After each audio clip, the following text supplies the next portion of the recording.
Welcome to fashion ten. நம்மளோட 3 days expo முடிஞ்சிருச்சு. So எக்ஸ்போக்கு அப்புறம் என்கிட்ட கேட்குற நிறைய கேள்வி பார்த்தீங்கன்னா, எக்ஸ்போ எப்படி போச்சு, ப்ராஃபிட் வந்ததா, இல்லை லாஸ் ஆச்சா, இல்லை அது எப்படி கால்குலேட் பண்ணணுன்னே தெரியல அப்படின்னு நிறைய ஸ்டால் ஓனர்ஸ் இருக்கிறீங்க.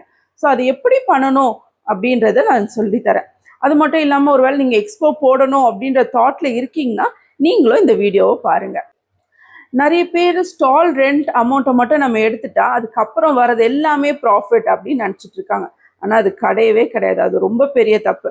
ஒருவேளை ஸ்டால் ரெண்ட் 15,000 வச்சுக்கோங்களேன், அந்த ஸ்டால் ரெண்ட் இருக்குது, அப்புறம் நம்மளோட மெட்டீரியல் காஸ்ட் இருக்குது. ஸோ அது எடுக்கணும்.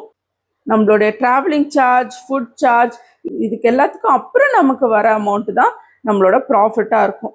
ஸோ அது ஈஸியாக எடுக்க முடியுமா அப்படின்னு கேட்டிங்கன்னா நிச்சயமாக கஷ்டம்தான். நிறைய கடைசியாக கொஞ்சம் எக்ஸ்போஸில் நான் ஃபேஸ் பண்ணுறது ஃபுல் அண்ட் ஃபுல் லாஸ் தான்.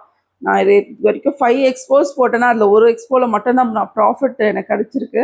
வேறு எல்லா எக்ஸ்போலையும் எனக்கு லாஸ் தான் கிடச்சிருக்கு.